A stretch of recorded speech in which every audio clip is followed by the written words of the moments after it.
दोस्तों, Rakhine corridor को लेकर बांग्लादेश की अंतरिम सरकार और सेना में टकराव देखने को मिला है।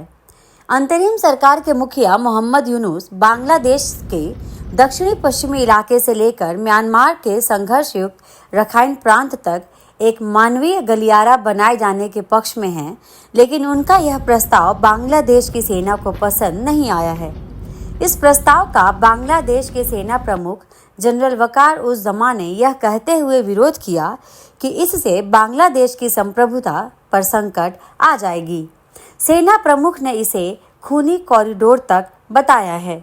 बहरहाल, रखाइन कॉरिडोर पर सेना और अंतरिम सरकार के बीच मतभेद खुलकर सामने आ गए हैं। यह ऐसा कॉरिडोर है जिस पर अमेरिका, चीन और भारत सभी के हित जुड़े हैं। अंतरिम सरकार के मुखिया यूनुस का यह प्रस्ताव सेना प्रमुख जमा को इतना नागवार गुजरा कि उन्होंने इसकी आलोचना सार्वजनिक रूप से कर दी। उन्होंने इसे खूनी कॉरिडोर बताने से गुरेज नहीं किया। उन्होंने कहा कि इसके बनने पर बांग्लादेश की राष्ट्रीय सुरक्षा और संप्रभुता खतरे में आ जाएगी। यही नहीं, उन्होंने अंतरिम सरकार के निर्णय प्रक्रिया और उसकी क्षमताओं पर सवाल उठा दिए। सेना प्रमुख को सबसे बड़ी आपत्ति इस बात पर है कि इतने बड़े संवेदनशील मसले पर सेना से बात नहीं की गई और उसे भरोसे में नहीं लिया गया।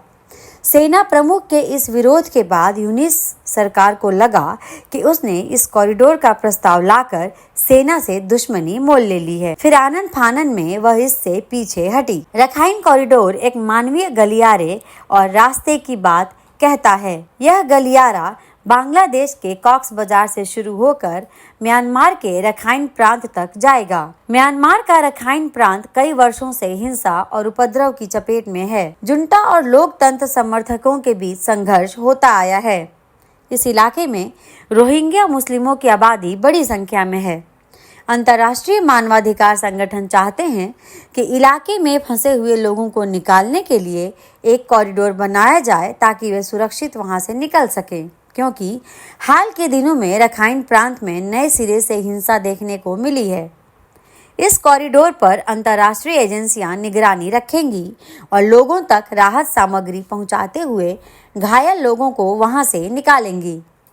बांग्लादेशी सेना को लगता है कि बिना उससे सलाह मशविरा के बनने वाले इस कॉरिडोर पर विदेशी शक्तियों के नियंत्रण वाला एक बफर जोन बन जाएगा और विदेशी ताकतों की मौजूदगी से बांग्लादेश की संप्रभुता पर आंच आएगी और क्षेत्रीय संतुलन प्रभावित होगा। चीन के लिए रखाइन प्रांत खास तौर से उसके बेल्ट एंड रोड इनिशिएटिव के लिए बहुत मायने रखता है।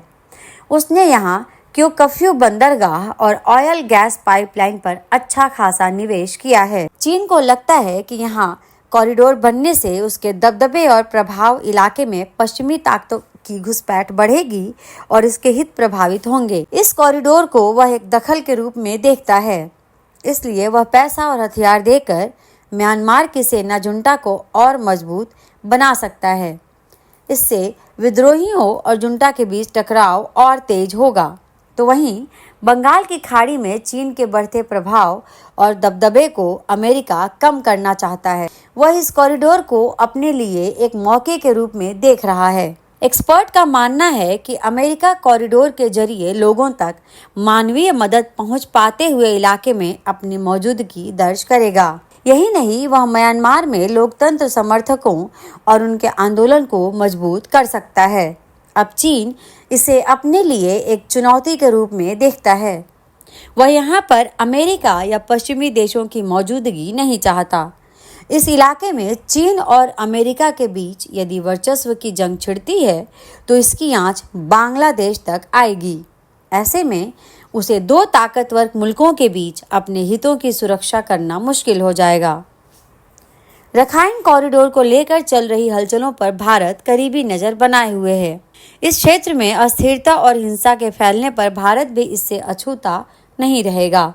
इसकी एक बड़ी वजह यह है कि भारत की सीमा बांग्लादेश और म्यांमार दोनों से लगती है। रखाइन प्रांत में जुंटा यदि हिंसा को बढ़ावा देता है तो बड़ी संख्या में इलाके से विस्थापन शुरू हो जाएगा। लोग भागकर उसकी सीमा की तरफ आएंगे। दूसरा, जुंटा के जरिए चीन पूर्वोत्तर के राज्यों को अस्थिर करने का प्रयास कर सकता है। यही नहीं, रखाइन प्रांत में चीन का प्रभाव बढ़ने से भारत की एक्ट ईस्ट पॉलिसी और बंगाल की खाड़ी में भारतीय हितों के प्रभावित होने का खतरा बना रहेगा। हमारे इस वीडियो को लाइक, शेयर और चैनल को सब्सक्राइब करें। धन्यवाद।